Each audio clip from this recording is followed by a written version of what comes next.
Gamesir G7se finally got the update. Let's take a look. Hey everyone, it's the Photo Techie. I hope you're all doing well. Today's video is on Gamesir G7se's firmware update, which is version 6.25 now. I'll be talking about what's changed, and I'll of course talk about how it's impacting the performance now. So if you haven't done so already, you can actually do this update through the Gamesir Nexus software, either on your PCs or your Xbox as well. And just to confirm, I did my G7se on my laptop, and I did update my normal G7 on the Xbox. So yeah, the update is working on both platforms. You can do the update on the opening page of the Nexus software, and there is an update tab. If your control is not up to date, it'll tell you that there is an update available, and you can follow the on-screen instructions. So what's changed? If we go into the profile tabs, everything else is the same, but if we go into the sticks tab, the raw mode option is a separate sort of toggle now. We still have the minimum and maximum dead zone options, and one good thing with this update is we can actually reduce the outermost dead zone in raw mode. So it will keep the shape of the raw mode, and you can actually reduce the outer dead zones. Prior to this update, what used to happen was, if you, let's say, reduce your maximum dead zones, so what was happening is you were coming out of the raw mode, so you will come into the radial mode, so it was like a circle, and then instead, so let's say you bring it down to 75%.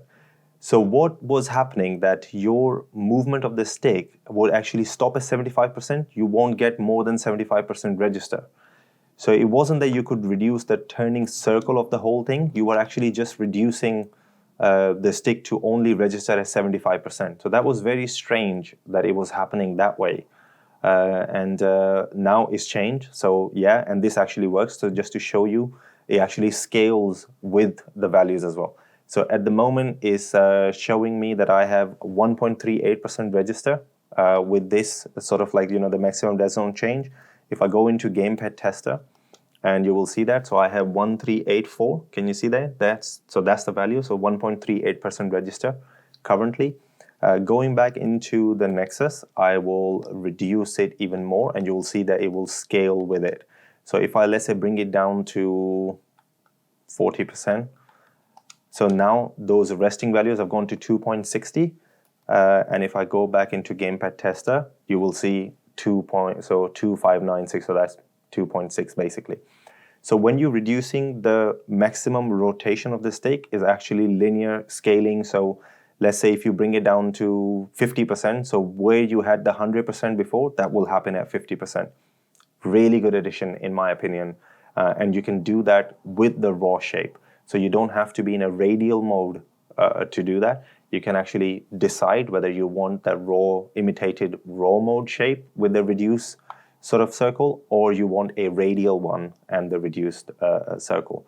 Amazing feature. I think it gives us, in a way, kind of like 2 or 3 more response curve options, which is, I think, is quite amazing that we can do that. So if you are not feeling right or whatever, a lot of options. In terms of circularity, the raw mode makes that raw mode. So it's an imitated raw mode. This is not like a true raw mode. So it's not like that the Gamesir has completely disabled the outer dead zone. So just to show you, I'll make sure that in there, I'll do it 100% as well. So we have that. And so if I come back into gamepad tester, so I don't have the faceplate now. So if you had the stick didn't have an outer dead zone, without any restriction, this should be actually making like a square shape, because there's 2 axes, so when you do like the whole thing, it should be a square around like 20-21% error rate. But this will, because it has the outer dead zone, so it's a software raw mode. But what's changed now is, if we look at these diagonal values, they are way more smoother than what they were before. I'll actually show you. I'll put up a video now where you can see that every diagonal was stepped differently, and it was showing a very different. So it was showing that butterfly kind of response shape in the precision tester. Now that butterfly shape is not bad, because I've discovered that there's some potentiometer controllers actually have that shape. So I think they have some axial dead zones, and then they have sort of extra values in the diagonals. So that's not the problem. The problem is that stepped sort of thing between these diagonals. So that's gone. So we have a very sort of like a smoother shape now in the raw mode. And just to show you, the response in the precision testers kind of changed as well. So let me just open that. All right, so this is the precision tester. If I just make the full circle, so that's what we have, but we want to see what are the values, what kind of shape we get within the 100% values. I'll just put a precision ring on because I am terrible and try to make circles within the maximum boundaries. But if I put this precision ring on and I try to make the circle now, we have this sort of a smooth out diagonals, a diamond logo shape that's going on. We saw this kind of shape in Gamepad Pro by Snakebite. Had very bit more harsher. This is a bit more smoother. You can do a little bit more sort of circular motions and stuff. But that's the response what we have now. And this actually has changed the game performance a lot. So just to now, let's talk about the performance of what's happening in game. A day before the update, okay, I was looking at this controller and I was thinking like, I haven't played with it in, quite a few days now. So I put the controller on Call of Duty, MW2, I was playing multiplayer games, and yes, man, that issue that I talked about in my initial review where at times it felt that the aim would just not move or would lag behind, yeah, that happened. I actually clipped it because it happened and I wanted to see, did that aim move at all? Because I knew I was moving the stick and it wasn't doing it. So I literally played one game, put the controller away. I said, no, I'm going to wait for the update and see how, if anything changes and stuff.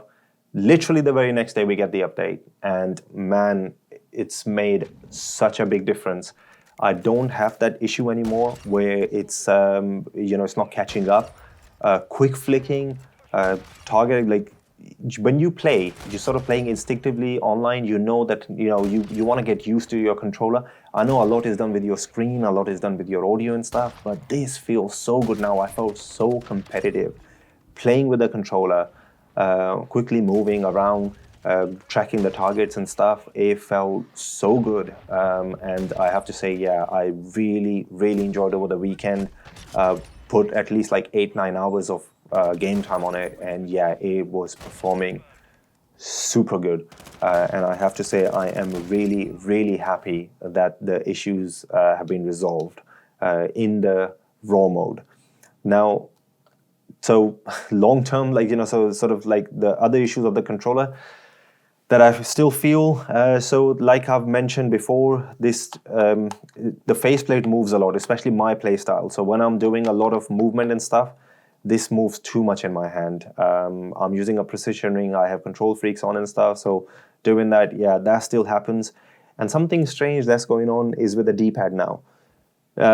So I use select fire a lot, and you go into the select fire, and when you come out, for whatever reason, I end up pressing the top button as well, the top of the D-pad, and it's getting a bit annoying now. Something that doesn't happen on a normal G7, but it's happening here. But in terms of performance, so if you were worried, if you saw my other videos and stuff, and you thought, oh, this is too different, it's still a different feeling controller, guys. That the Hall effect sticks are a little bit different. But being competitive now is, oh yes, this is actually really, I am very, very excited now for the possibilities of these Hall effect sticks, what other people can do with it, what are we going to see in terms of response curves and stuff. Very, very good performing controller now. And I wish that this was from day one, because you might say that the circular mode is fine for you, and that's okay. But for me, the outer circular radial sort of maximum dead zone felt sluggish for whatever reason. I could not get the sensitivity right. So yeah, I have to say now with the new raw mode and the response, and that thing I talked about where I felt like the aim was not moving, and it felt like it was the controller, that's not happening at all. Really, really good performance from the controller now. And I would honestly say that if trigger stops are not important to you and you are in the market for a controller and you're thinking between the G7 and the G7 SE, I would, like I said before, we kind of are voting through our wallet, and we're sending a message like, this is such a good option now. Yeah, one thing I would say, this is just like my recommendation, do not put any minimum dead zones. So I much prefer them to be 0. So this is what I would basically say to play with minimum.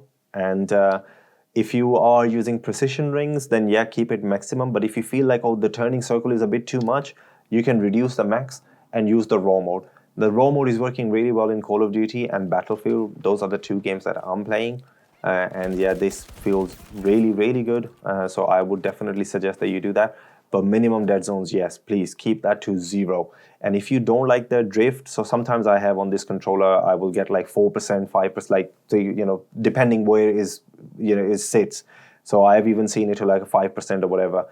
But if you don't like the drift at the rest position and you think like it's annoying, then use your in-game dead zone settings. It's just my experience. I personally think if you put the dead zones on the controller, I feel a bit strange. And one thing I would recommend, make sure that you do the 0 dead zone, minimum dead zone in every profile. So don't do it that one profile has different settings or whatever. It just feels to me like, I don't know, the inconsistency is very anecdotal, and it's probably just me. But yeah, do that for all your profiles. Yeah, if you need to implement any dead zones or whatever, do them in your in-game settings. But yeah, so this is just wanted this quick video on the update. Yeah, please do the update. Be mindful though, I've had few comments on people like, after the update it goes into a calibration mode and the LED light starts flashing very rapidly. So make sure you follow it all the way through, because there was a message like, do not touch the sticks, nothing, and then press, to continue or whatever. So make sure follow it properly, and you don't want any issues happening, because I think this is definitely a much needed update. So yeah, that's everything, guys. I hope this was helpful. If there is anything else you'd like to know, please do leave me a comment down below. Thank you so much to everybody who subscribed, guys.